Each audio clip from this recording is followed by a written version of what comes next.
কৈছো আমি কবি নহয় কিন্তু কবিতাৰ ভাষা ভাল পাওঁ সেই কাৰণে তাৰেই লণ্ডনৰ অভিজ্ঞতাৰ কথাখিনি আমি কেইটামান শব্দৰে প্ৰকাশ কৰিছিলোঁ আপোনালোকৰ আগত আমি গাই দিম ইয়াৰ পিছতো যদি কিবা ইয়াত যোগ বিয়োগ কৰিবলগা থাকে কাৰণ আপোনালোকৰ মাজতো বহুত অভিজ্ঞ ব্যক্তি আছে আমি জানো বিশেষকৈ আমাৰ সাংবাদিকসকল আছে তেখেতসকলে বহু কথা জানে কোনোবাই লণ্ডনলৈ নাযাব পাৰে কিন্তু লণ্ডনৰ সমস্ত কথা তেখেতসকলে জানে গতিকে আমাক শুধৰণি কৰাই দিব আমি যদি কিবা শুধৰাব লাগে আমি শুধৰাই ল'ম আমি কবিতাটোৰ নাম ৰাখিছোঁ মিনা কৰা ইউকে সৌন্দৰ্যৰ মিনা কৰা বাখৰবোৰ তোমাৰ মনৰ দাপনত প্ৰখৰ বুদ্ধিদীপ্ত চিন্তাবোৰ তোমাৰ মস্তিষ্কৰ উৰ্বৰা ক্ষেত্ৰত সুষমা টুকুৰা টুকুৰ অনুভূতিবোৰ তোমাৰ হৃদয়ৰ মণিকোঠাত তাৰে সাজিলা নৃপ নৃপতিৰ জাউতিযুগীয়া আৱাস ভূমি একত্ৰিংশ মহাবিদ্যালয়ৰ সমষ্টি কেম্ব্ৰিজৰ ছত্ৰৰ তলতে তোমাৰ পৰশত তুলুককৈ সৰি পৰা আপেলটোৰ চিন্তাত নিউটনে আৱিষ্কাৰ কৰি জনালে গোটেই পৃথিৱীক ভাৰসাম্যতাৰ সৌৰজগতখনৰ কথা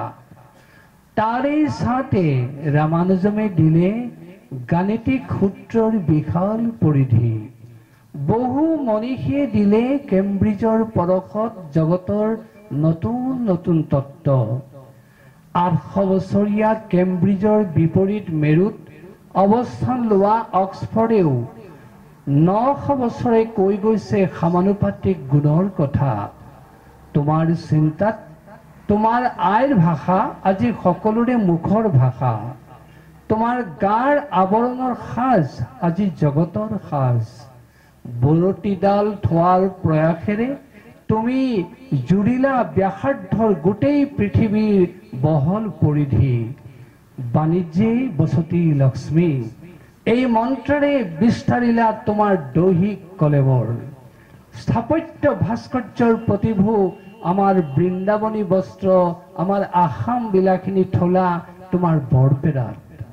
আৰু থলা বিশ্বৰ সাতাম পুৰুষীয়া পৃথিৱীৰ প্ৰান্তে প্ৰান্তে থকা নিজা সম্পদ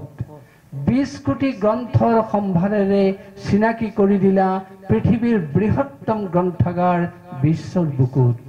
এফালে প্ৰাচীন আনফালে নবীনৰ আশ্ৰয়ত গঢ়িছা তোমাৰ সমাজ গঢ়িছা তোমাৰ আলিপথ গঢ়িছা তোমাৰ বাসৰ আবেষ্টনী if atavism gain you go down if evolution gain you go on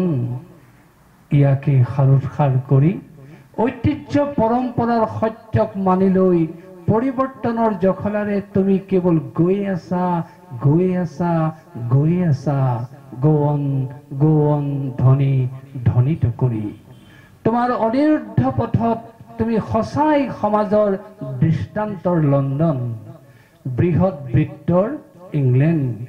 তপস্যমা জ্যোতিৰ গময় জ্যোতিৰ দীপাৱলীৰে সদা গমনোদ্যত তুমি ইউনাইটেড কিংডম তুমি ৰূপৰ গুণৰ আদৰ্শৰ মিনা কৰা ইউকে নমস্কাৰ